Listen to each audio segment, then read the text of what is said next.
एक बार एक पक्षी ने शिकायत करी कि हे ईश्वर, बड़ी मुश्किल से मैंने घोंसला बनाया था, आपने तूफान भेज दिया और मेरा घर उजड़ गया।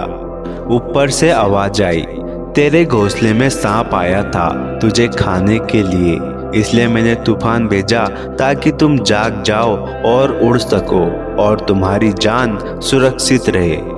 इसी तरह हमारी जिंदगी में भी बहुत सारी मुश्किलें आती है और हमें पता भी नहीं होता कि ईश्वर हमें किस तरह परेशानियों से बचाता है, और हमें लगता है कि ईश्वर हमें कष्ट दे रहा है, हमारे साथ अन्याय कर रहा है।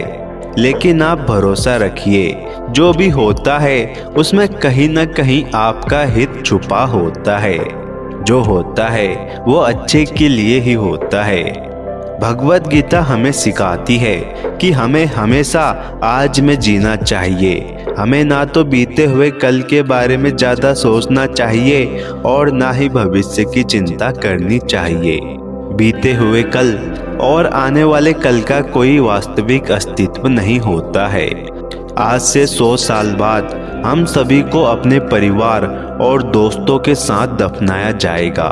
हमारे घरों में अजनबी लोग रहेंगे जिसे बनाने में हमने बहुत मेहनत करी थी, और हमारे पास आज जो कुछ भी है उसका मालिक कोई और ही होगा।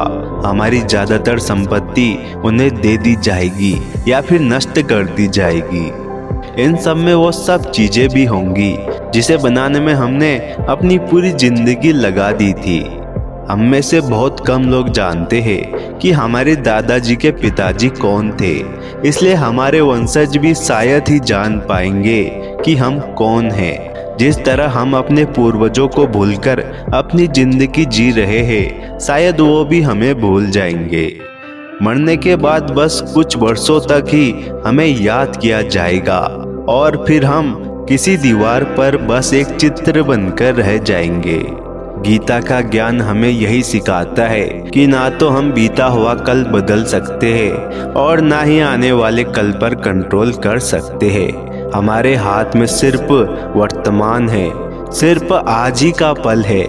हमारे 95% तनाव और चिंताएं भूतकाल और भविष्य काल के बारे में सोचते रहने से होता है। हम बस उसी में ही जीते रहते हैं, मगर वर्तमान में कभी नहीं जीते। जब आप वर्तमान का पूरा आनंद लेना सीख जाओगे, तभी आपकी जिंदगी से तनाव और चिंताएं कम होगी। भगवत गीता हमें सिखाती है, अपनी कमजोरियों का जिक्र किसी से ना करें। हमें अपनी कमजोरी किसी को भी नहीं बतानी चाहिए। आमतौर पर लोग भावुक होकर अपनी कमजोरी अपने करीबियों को बता देते हैं, जिसका परिणाम केवल दुख होता है।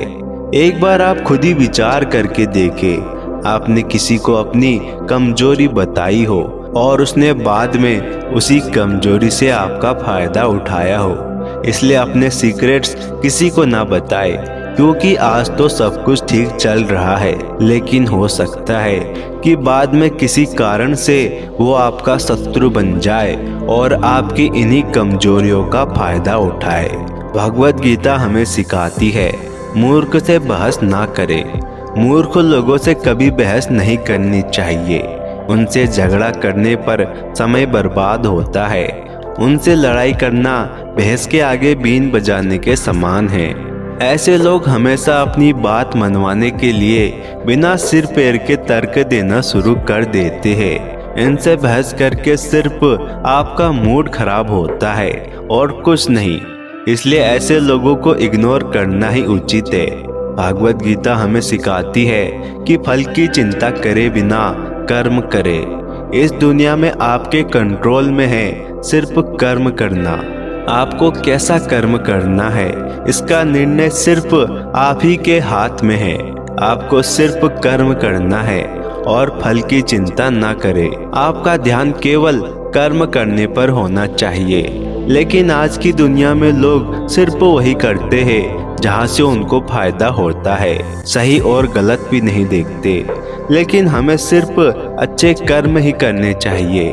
आप बस खुद पर भरोसा करें और यकीन करें, अगर आप अच्छा कर्म करोगे तो आपके साथ कभी बुरा नहीं होगा।